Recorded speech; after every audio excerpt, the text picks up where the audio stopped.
নমস্কাৰ, মই মমিৰা চৌধুৰী। আজি আকৌ এবাৰ ভিডিঅ' এটা আপোনালোকলৈ আগবঢ়ালো। যদি ভিডিঅ'টো ভাল লাগে সমৰ্থন কৰিব, আৰু যদি ভাবিছে যে নাই ভিডিঅ'টো মই কোৱা কথাখিনি ভুল কৈছো, তেতিয়াহ'লে মোৰ ভুলখিনি শুধৰাই দিব বুলি মই আশাবাদী।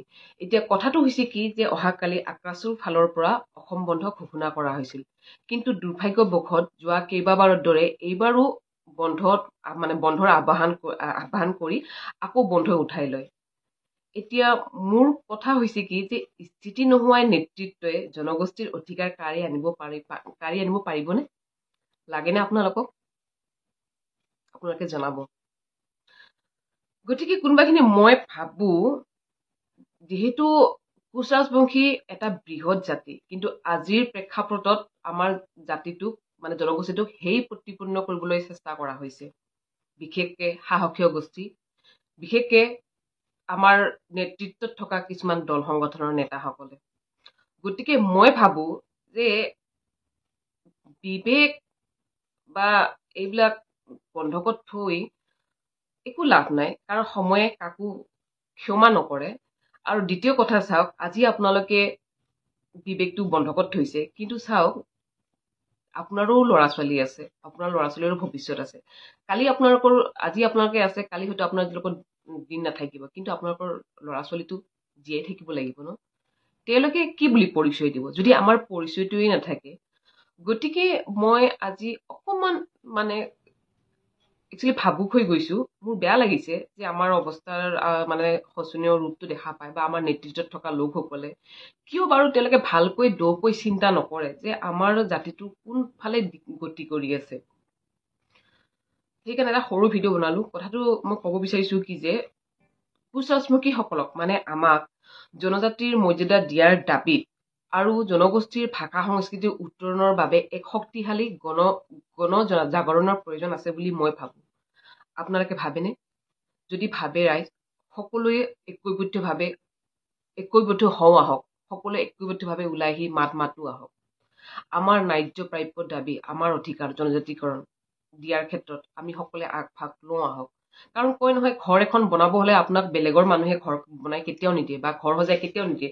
ঘৰ সজাব হলে কোনে প্ৰথম দায়িত্ব ল'ব লাগিব? নিশ্চয় ঘৰৰ মানুহকেইটাই নৈতিক দায়িত্ব গ্ৰহণ কৰিব লাগিব। গতিকে মই ভাবো অকল দল সংগঠনৰ ওপৰত আমি আশা নকৰি, আমি যদি নিজে প্ৰত্যেকজন কোচ ৰাজবংশী জনগোষ্ঠীৰ লোক যদি যদি ওলাই আহো, নিশ্চয় আমাৰ যিবিলাক আশা আছে, যিবিলাক আমাৰ দাবী আছে, নিশ্চয় পুৰা হব। কাৰণ চাওক, কোচ ৰাজবংশী জনগোষ্ঠীটো ইমান কমজুৰি নহয়তো, বা কোচ ৰাজবংশীৰ এই জনগোষ্ঠীৰ লোকসকল শৰীৰত পানী লৈ জীয়াই থকা নাইতো। চিলাৰায় বংশধৰ পৰিয়ালৰ আমাৰ গাত চিলাৰায়ৰ শৌৰ্য বীৰ্য লৈ আমি জীয়াই আছো বা জন্ম হৈছো। গতিকে আমি কাপুৰুষ জাতি নহয় কোনোবা দিল্লীৱালাৰ ভয়ত, কাৰোবাৰ কোনোবা সাহস গোষ্ঠীৰ ভয়ত আমাক নিজকে শেষ কৰি দিম, নিজকে বিক্ৰী কৰি দিম, আঁঠুকাৰি বহি থাকিম। গতিকে মই ভাবো ৰাইজ, সকলোৱে ঐক্যবদ্ধ হওঁ আহক। যিমান কেইটা দল সংগঠন আছে, সকলোকে মোৰ বিনম্ৰ অনুৰোধ যে সকলোৱে ঐক্যবদ্ধ হওঁ আহক, হৈ ওলাই আহি আমি আমাৰ জনজাতিকৰণৰ দাবীত, আমাৰ যিটো সমস্যা, সেই সমাজৰ সমাধানত আমি সকলোৱে ঐক্যবদ্ধ হওঁ, মাতো। আৰু এইখিনিতে মই কেইটামান কথা কব বিচাৰো যে চাওক, আমাৰ দায়িত্বখিনি যদি আমি পালন কৰিব লাগিব, প্ৰথম কথা আমি কোচ ৰাজবংশী লোকসকলে অফিচ কাছাৰীত জনগোষ্ঠীয় সাজপাৰ পৰিধান কৰিবই লাগিব, বা কৰাটো দৰকাৰ বুলি মই ভাবো। দ্বিতীয় কথা, সকলো অনুষ্ঠানতে জাতীয় সাজপাৰ পৰিধান কৰাটো বাধ্যতামূলক হব লাগে বুলি মই ভাবো। তৃতীয় কথা, গুৱাহাটীলৈ পঢ়িব যোৱা আমাৰ ছাত্ৰ ছাত্ৰীসকলৰ বাবে, বা আন কাম কাজৰ বাবে যোৱা লোকসকলৰ বাবে গুৱাহাটীত যাতে এটা কোচ ৰাজবংশী ভৱন থাকে, তাৰ বাবে নিৰ্মাণৰ বাবে দাবী এটা উত্থাপন কৰা যাওক, বা আমি দাবী উত্থাপন কৰিব লাগে বুলি মই ভাবো। সেইখিনি চাওক, আজি যেনেকে গুৱাহাটীৰ বড়োলেণ্ড ভৱন আছে, তেনেকে আমাৰ জনগোষ্ঠীটোৰ নামত এটা ভৱন হোৱাটো সেইটো আমাৰ দৰকাৰ, বা দাবী জনাব লাগে বুলি ভাবো। সেইটো যুক্তিসংগত বুলি ভাবো।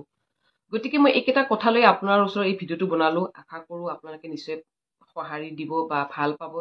যদি মই আকৌ কিবা কাৰোবাক উদ্দেশ্য কৰি গাত লগাই কথা কৈছো, মোক ক্ষমা কৰি দিব। মুঠতে এটাই কৈছো ৰাইজ, কোচ ৰাজবংশী জনগোষ্ঠী হওক, আমাৰ লোকসকলক কৈছো, সকলোৱে ওলাই আহক। খালি ডিঙিত গামোচাখন লৈ বা আজি পাতানিখন পিন্ধিয়ে তেনেকে জাতি এটা ৰক্ষা নহয়। জাতি ৰক্ষা কৰিবলৈ হলে স্বতঃস্ফূৰ্তভাৱে কোচ ৰাজবংশী জনগোষ্ঠীৰ ৰাইজসকল ওলাই আহিব লাগিব।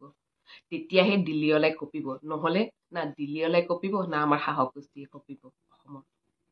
এইখিনি ক'বৰ কাৰণে মই ভিডিঅ'টো বনালো। নমস্কাৰ অসমবাসীৰে, দণ্ডৱত মোৰ কমতাপুৰ বাসীৰে।